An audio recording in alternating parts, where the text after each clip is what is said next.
Marc, chapitre 1. Commencement de l'évangile de Jésus-Christ, Fils de Dieu, selon ce qui est écrit dans Ésaïe le prophète. Voici, j'envoie devant toi mon messager qui préparera ton chemin. C'est la voix de celui qui crie dans le désert. Préparez le chemin du Seigneur, aplanissez ses sentiers. Jean parut baptisant dans le désert et prêchant le baptême de repentance pour la rémission des péchés. Tout le pays de Judée et tous les habitants de Jérusalem se rendaient auprès de lui, et confessant leurs péchés, ils se faisaient baptiser par lui dans le fleuve du Jourdain. Jean avait un vêtement de poil de chameau et une ceinture de cuir autour des reins. Il se nourrissait de sauterelles et de miel sauvage. Il prêchait, disant, « Il vient après moi celui qui est plus puissant que moi, et je ne suis pas digne de délier en me baissant la courroie de ses souliers. Moi je vous ai baptisé d'eau, lui il vous baptisera du Saint-Esprit. » En ce temps-là, Jésus vint de Nazareth en Galilée, et il fut baptisé par Jean dans le Jourdain. Au moment où il sortait de l'eau, il vit les cieux s'ouvrir et l'Esprit descendre sur lui comme une colombe. Et une voix fit entendre des cieux ces paroles. « Tu es mon Fils bien-aimé, en toi j'ai mis toute mon affection. » Aussitôt l'Esprit poussa Jésus dans le désert où il passa 40 jours tenté par Satan. Il était avec les bêtes sauvages et les anges le servaient. Après que Jean eut été livré, Jésus alla dans la Galilée prêchant l'évangile de Dieu. Il disait, « Le temps est accompli et le royaume de Dieu est proche. Repentez-vous et croyez à la bonne nouvelle. » Comme il passait le long de la mer de Galilée, il vit Simon et André, frères de Simon, qui jetaient un filet dans la mer, car ils étaient pêcheurs. Jésus leur dit, « Suivez-moi, et je vous ferai pêcheurs d'hommes. » Aussitôt, ils laissèrent leur filet et le suivirent.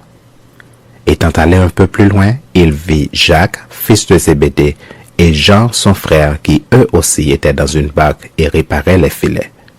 Aussitôt, il les appela, et laissant leur père Zébédée dans la barque avec les ouvriers, ils le suivirent et ils se rendirent à Capernaüm. Et le jour du sabbat, Jésus entra d'abord dans la synagogue et il enseigna. Ils étaient frappés de sa doctrine, car il l'enseignait comme étant autorité et non pas comme les scribes. Il se trouva dans leur synagogue un homme qui avait un esprit impur et qui s'écria, « Qu'y a-t-il entre nous et toi, Jésus de Nazareth? Tu es venu pour nous perdre. Je sais qui tu es, le Saint de Dieu. » Jésus le menaça, disant, « Tais-toi et sors de cet homme. » Et l'esprit impur sortit de cet homme en l'agitant avec violence et en poussant un grand cri. Tous furent saisis de stupéfaction, de sorte qu'ils se demandaient les uns aux autres, « Qu'est-ce que ceci? Une nouvelle doctrine? Il commande avec autorité même aux esprits impurs et ils lui obéissent. » Et sa renommée se répandit aussitôt dans tous les lieux environnants de la Galilée. En sortant de la synagogue, ils se rendirent avec Jacques et Jean à la maison de Simon et d'André. La belle-mère de Simon était couchée ayant la fièvre, et aussitôt on parla d'elle à Jésus. S'étant approché, il la fit lever en lui prenant la main, et à l'instant, la fièvre la quitta, puis elle les servit. Le soir, après le coucher du soleil, on lui amena tous les malades et les démoniaques, et toute la ville était rassemblée devant sa porte. Il guérit beaucoup de gens qui avaient diverses maladies. Il chassa aussi beaucoup de démons, et il ne permettait pas aux démons de parler parce qu'ils le connaissaient. Vers le matin, pendant qu'il faisait encore très sombre, il se leva et sortit pour aller dans un lieu désert où il pria. Simon et ceux qui étaient avec lui se mirent à sa recherche, et quand ils l'eurent trouvé, ils lui dirent, « Tous te cherchent. » Il leur répondit, « Allons ailleurs, dans les bourgades voisines, afin que j'y prêche aussi, car c'est pour cela que je suis sorti. » Et il alla prêcher dans les synagogues, par toute la Galilée, et il chassa les démons.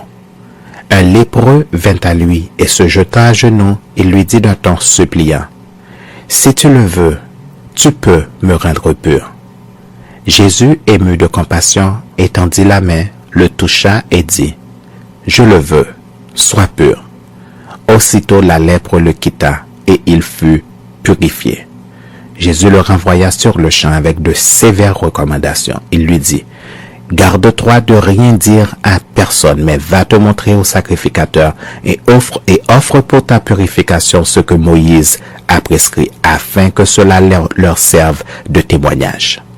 Mais cet homme, s'en étant allé, se mit à publier hautement la chose et à la divulguer, de sorte que Jésus ne pouvait plus entrer publiquement dans une ville.